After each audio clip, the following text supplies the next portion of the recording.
This is an introduction to the Sermon on the Mount, found in Matthew chapter 5, reading from the NIV version.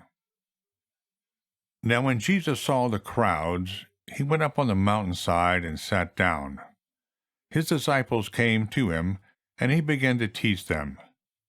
He said, "Blessed are the poor in spirit, for theirs is the kingdom of heaven.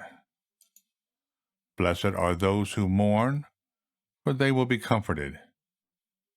Blessed are the meek, for they will inherit the earth. Blessed are those who hunger and thirst for righteousness, for they will be filled. Blessed are the merciful, for they will be shown mercy. Blessed are the pure in heart, for they will see God. Blessed are the peacemakers, for they will be called the children of God. Blessed are those who are persecuted because of righteousness, for theirs is the kingdom of heaven. Blessed are you when people insult you, persecute you, and falsely say all kinds of evil against you because of me. Rejoice and be glad, because great is your reward in heaven. For in the same way they persecuted the prophets who were before you. You are the salt of the earth.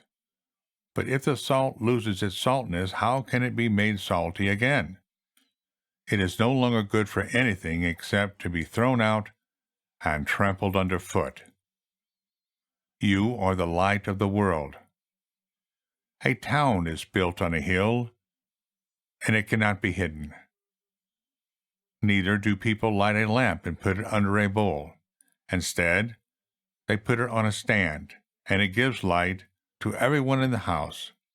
In the same way, let your light shine before others, that they may see your good deeds and glorify your Father in heaven. Do not think that I have come to abolish the law or the prophets. I have not come to abolish them, but to fulfill them. For truly I tell you, until heaven and earth disappear, not the smallest letter, not the stroke of a pen, will by any means disappear from the law until everything is accomplished. Therefore, anyone who sets aside one of the least of these commands and teaches others accordingly will be called least in the kingdom of heaven. But whoever practices and teaches these commands will be called great in the kingdom of heaven. For I tell you that unless your righteousness surpasses that of the Pharisees and the teachers of the law, you will certainly not enter the kingdom of heaven.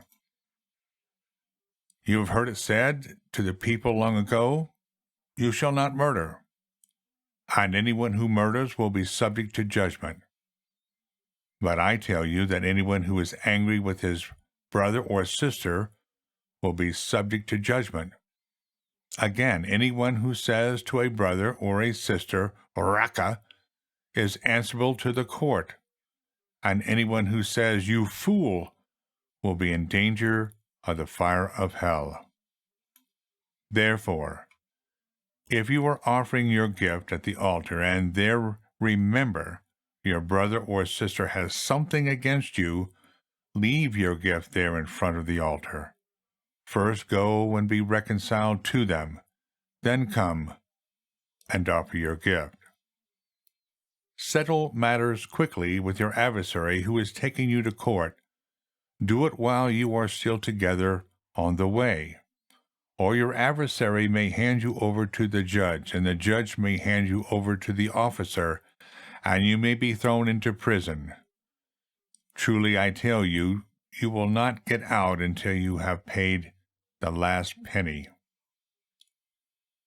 You have heard it said, "You shall not commit adultery."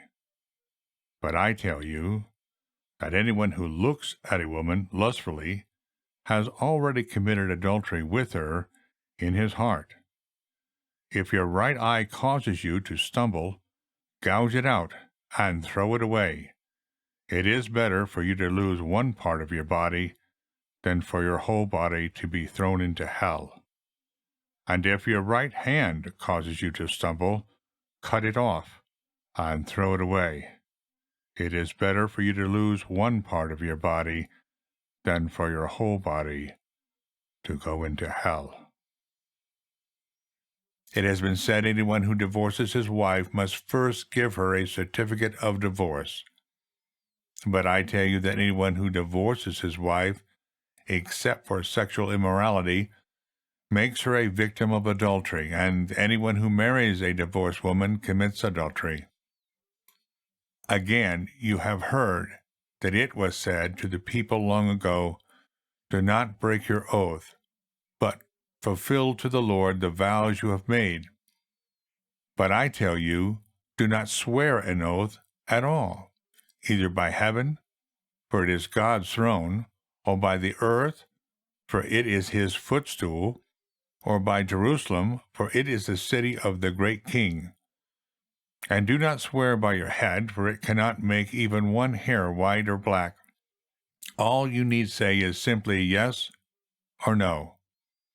Anything beyond this comes from the evil one. You have heard that it was said, eye for an eye and tooth for a tooth. But I tell you, do not resist an evil person. If anyone slaps you on the right cheek, turn to them the other cheek also. And if anyone wants to sue you and take your shirt, hand over your coat as well. If anyone forces you to go 1 mile, go with them 2 miles. Give to the one who asks you, and do not turn away from the one who wants to borrow from you. You have heard that it was said, love your neighbor and hate your enemy. But I tell you, love your enemies and pray for those who persecute you, that you may be children of your Father in heaven. He causes his sun to rise on the evil and the good, and sends rain on the righteous and the unrighteous. If you love those who love you, what reward will you get? Are not even the tax collectors doing that? And if you greet only your own people, what are you doing more than others? Do not even pagans do that? Be perfect, therefore, as your heavenly Father is perfect.